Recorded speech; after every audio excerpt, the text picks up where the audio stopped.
In the previous lesson, we finished adding the lights to the scene. And in this lesson, we're going to look on how to tweak the render settings, the V-Ray render settings, to get a high quality image.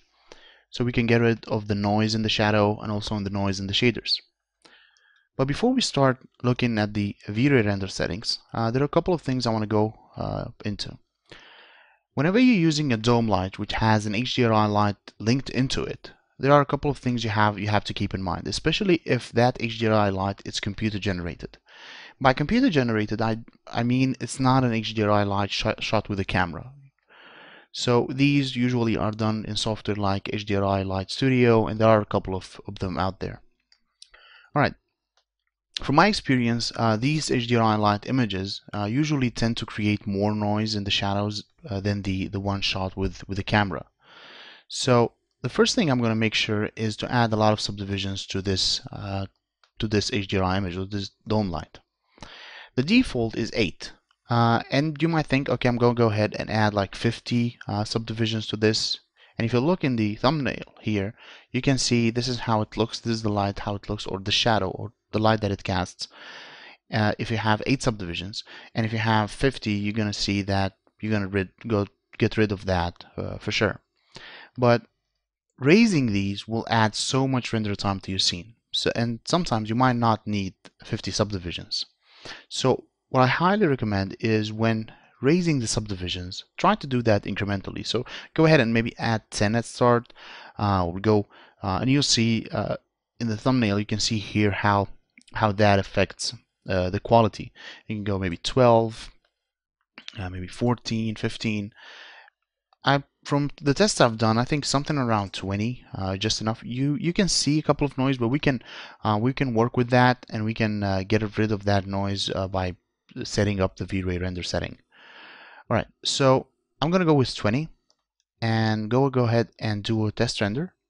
I'm gonna save this for comparison, and do a test render. All right, so this is what we get just by raising the subdivisions on the dome light. And this is what we had before. This is what we have now.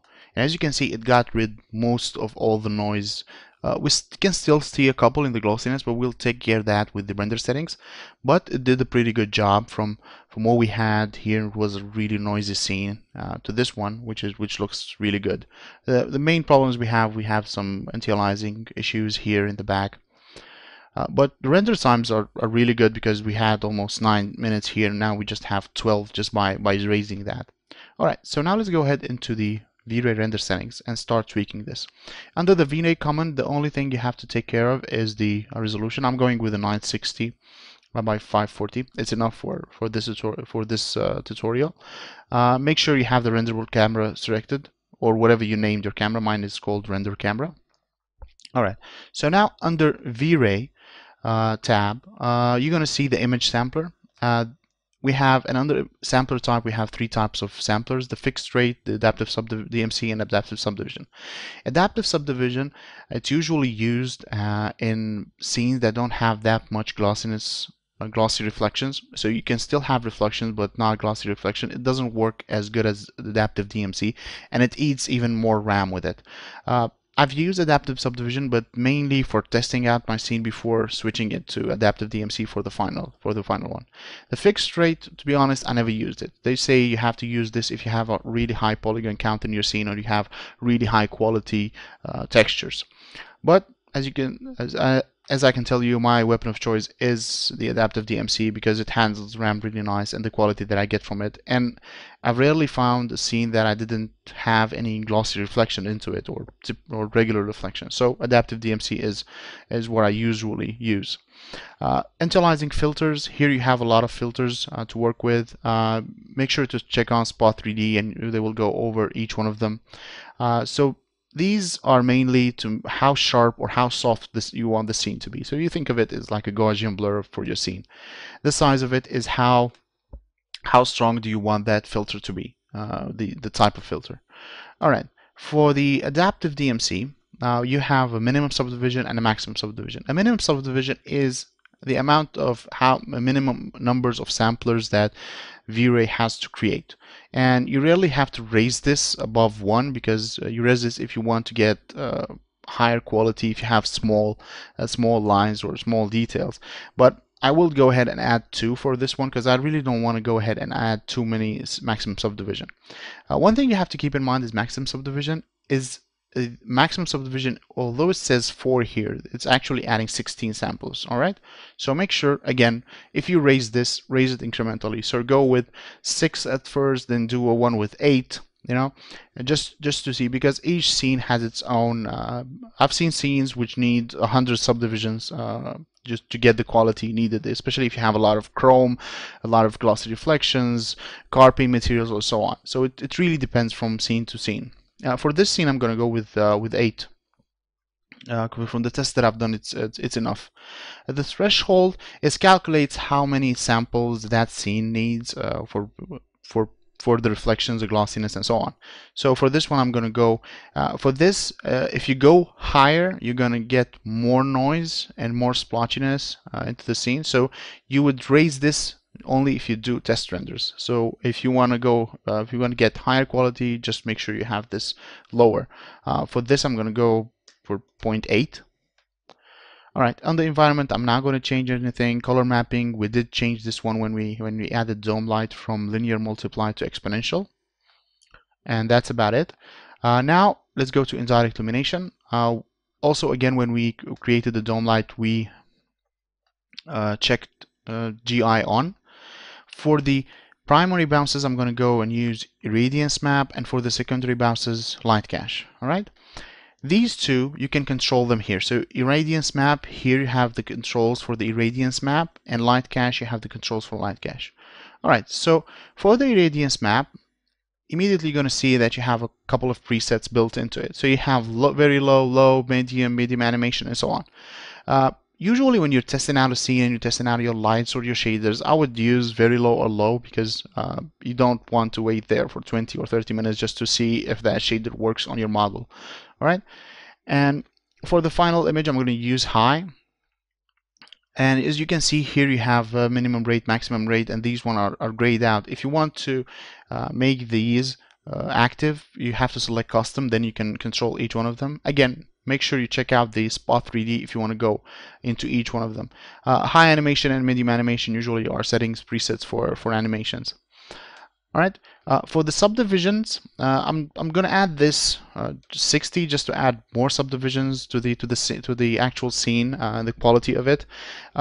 Interpolation samples, make sure you don't raise this too much, although this works as softens or merges samples between each one, blending samples between each other, and makes the scene soft. If you raise this too high, you're gonna lose a lot of detail. Although it's gonna get rid of the noise and make the global illumination softer, but you might lose a lot of detail. So if you raise this, make sure you raise it again incrementally depending on your scene. Do a couple of raise it a bit, do a test, and see if that works.